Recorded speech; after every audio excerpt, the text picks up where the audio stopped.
Today I'm going to show you how to make a triple butter soap recipe. This is a great bar if you're looking for something really hard. This is super hard without using any sodium lactate or any beeswax. So those can be a little bit difficult to work with, particularly the beeswax. But this gives you a bar that is as hard as if you would use beeswax, except it doesn't require any.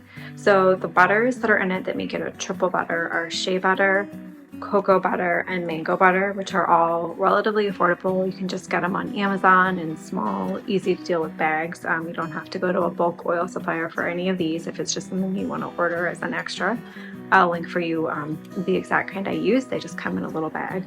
The method is just like any other cold processed soap, except that this one does come to trace super fast, like super fast. Within a minute of stick blending, it will be perfectly solid. So you're not going to be able to do any swirls, any embeds, anything like that. But I was able to just do a really nice, simple fragrance. I used Energy on this one from Brambleberry, which is a really good sort of, it's like a good like wake up scent if you want to use this in the shower. But it's just a good basic recipe that, like I said, the main benefit is that it is hard without having to do anything crazy. And the percentage of butters in this is super high. So it's not a recipe where I've just like thrown in an ounce here, thrown in an ounce there. These really make a difference in the bar. So it is going to be a little bit more expensive to make than just a basic one that is almost all coconut, olive, and palm. It does have a lot of these butters in it, which is a good thing, but it also makes it a little bit more expensive. So we're doing 4 ounces of cocoa butter, so that's 13% of this recipe.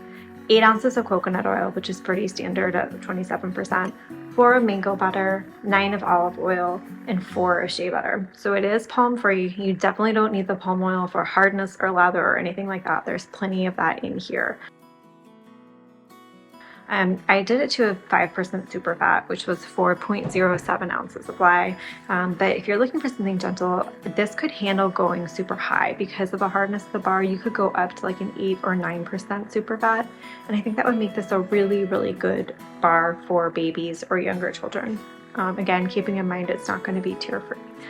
So the liquid range that the lye calculator gave me was between 7 and 11 ounces of water, and I went on the higher side. I went with 10, but I think in the future I would go all the way up to 11 just to make it come to trace that much more slowly and have it be that much more easier to work with.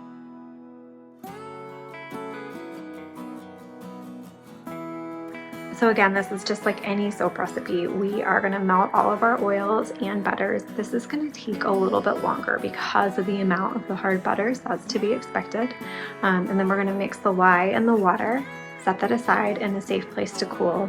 I've been doing this since it's summer. I've been doing this in an open windowsill, and it really does. You can see those fumes going out the window. So you really do want to do this in a well-ventilated space and let those get out so that you're not breathing them in and having them disperse all the way through your house. Once both of the components are cool, we're going to go ahead and mix this. Make extra sure that you have everything super duper ready to go. If you're going to do a fragrance, you want that measured out and put in a little dish of some sort. You want to have your mold ready. You want to have everything absolutely 100% ready, because the second you start stick blending this, it is going to start hardening. So we're going to pour the lye water in here. You can see how quickly this is moving. Like if I had not poured it out at this very second, it would have just been solid in the pot. So you really have to work quickly. And then if you're going to add any fragrance, you just give that a real quick stir with the stick blender with it off. I mean, just a quick stir and then pour it into your mold. Don't attempt a cavity mold, a swirl, or anything. Just keep it super simple with this one, which is fine. I keep all my soap really simple anyway. It doesn't bother me. This particular batch that I did has a partial gel. You can see here, which we don't like, right? It heated up in the middle, went through gel phase right here, but then on the edges where it was cooler, it didn't. This hasn't happened to me with every batch of this, but with this one it did. So what I would recommend is probably putting this in the fridge to cure so that you get all the way, one color all the way through, or in a slightly warm but turned off oven so that it gels all the way through. I don't know why, but I've been having more and more problems with partial gels. I don't know if it's the temperature of my house or what's going on. But I used to always be able to just keep them out at room temperature and it will be fine. But lately I think it's been hotter in here and I am getting these partial gels. So really just, and again, if you get this, it's fine. It doesn't change the soap whatsoever. It's just a cosmetic thing. This doesn't bother me at all. Like, I don't care. I cut into it and I think, okay, whatever, don't care. But if you were selling it or if you wanted to give it as like a very pretty gift, this is not ideal. So anyway, that's it. It's going to be hard to cut.